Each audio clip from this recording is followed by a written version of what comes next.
सड़क या घरों के निर्माण में बाधा साबित हो रहे बरसों पुराने पेड़ों को आमतौर पर काट दिया जाता है। कुछ लोग मनपा या वृक्ष प्राधिकरण से इन्हें काटने की अधिकृत रूप से अनुमति भी मांगते हैं, लेकिन अब नांदेड़ में इस तरह की परमिशन मांगने की बजाय इन पेड़ों को अन्य जगह पर स्थानांतरित कर फिर से जीवन दान देने की मांग करने की अपील मनपा आयुक्त डॉक्टर महेश कुमार डोईफोड़े ने की है। क्योंकि मनपा द्वारा हाल ही शहर की मुख्य सड़कों से 40 से 50 साल पुराने 3 पेड़ों को जड़ से उठाकर डंकिन परिसर के एसटीपी केंद्र में सफलतापूर्वक स्थानांतरित किया गया था। अब आलम यह है कि ये तीनों विशाल पेड़ पूरी तरह से पुनरुज्जीवित हो चुके हैं। शनिवार 8 फरवरी को मनपा आयुक्त डॉक्टर महेश कुमार डोईफोड़े ने इन वृक्षों का जायजा लिया। इस समय अतिरिक्त आयुक्त गिरीश कदम और उद्यान अधीक्षक डॉक्टर मिर्जा फरतुल्ला बेग, शहर अभियंता सुमंत पाटिल सहित अन्य अधिकारी कर्मचारी उनके साथ मौजूद थे। फॉरेन कंट्रीज में आधुनिक मशीनों की सहायता से केमिकल्स का इस्तेमाल कर पुराने पेड़ों की शिफ्टिंग के वीडियोस यूं तो सोशल मीडिया पर एंटरटेनमेंट के लिए देखे जाते हैं। ऐसे वीडियो करोड़ों व्यूज भी बटोर लेते हैं, लेकिन नांदेड़ मनपा ने बहुत ही कम संसाधन और केमिकल्स की सहायता से वृक्ष स्थानांतरण एवं पुनरुज्जीवन प्रक्रिया को सफल बनाया है। इतना ही नहीं, पेड़ काटने की बजाय इन्हें स्थानांतरित करने का मार्ग भी हमेशा के लिए खुला कर दिया है।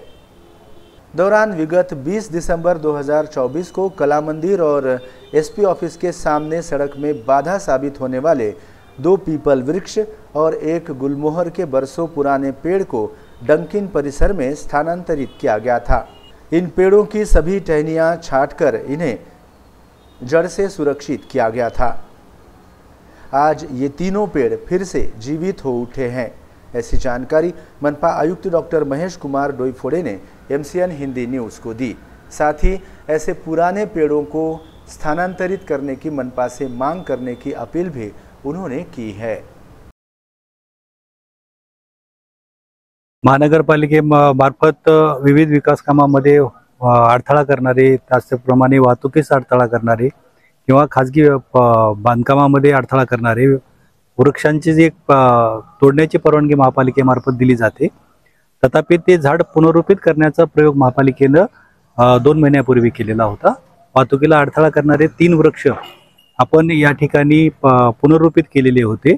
या 1.5 महिन्यातील त्यावरच्या प्रोसेसमुळे आणि त्याची घेतलेली विविध काळजीमुळे ते झाडं मुळासकट जे काढलेले होते महापालिकेने, त्यावेळी जी ट्रीटमेंट केलेली आहे आणि त्यानंतर जे संगोपन केलेलं आहे, त्यामुळे हे वृक्ष पुनरोपण आमचं यशस्वी झालेलं आहे। हे आपण पाहू शकता। या झाडाला नवीन पालवी आलेली आहे, म्हणजे हे जे आपण स्टीम या ठिकाणी आणलेले होते ते जिवंत आहेत आणि त्याचं उचित प्रकारे संगोपन झाल्यामुळे हे झाडं आता सुस्थितीत आहेत, टिकली आहेत असं म्हणायला काही हरकत नाहीये।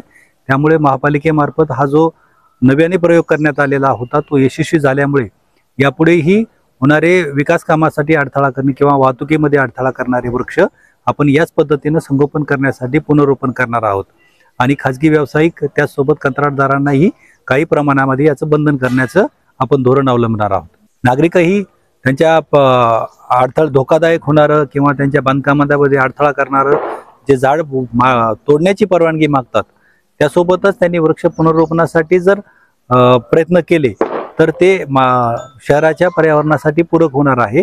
त्यासाठी खाजगी व्यक्तींसाठी महापालिकेने जर पुनरोपण करायचं नियोजित केलेलं असेल तर कमी शुल्कामध्येही आपण ती सेवा नागरिकांसाठी उपलब्ध करून देणार आहोत।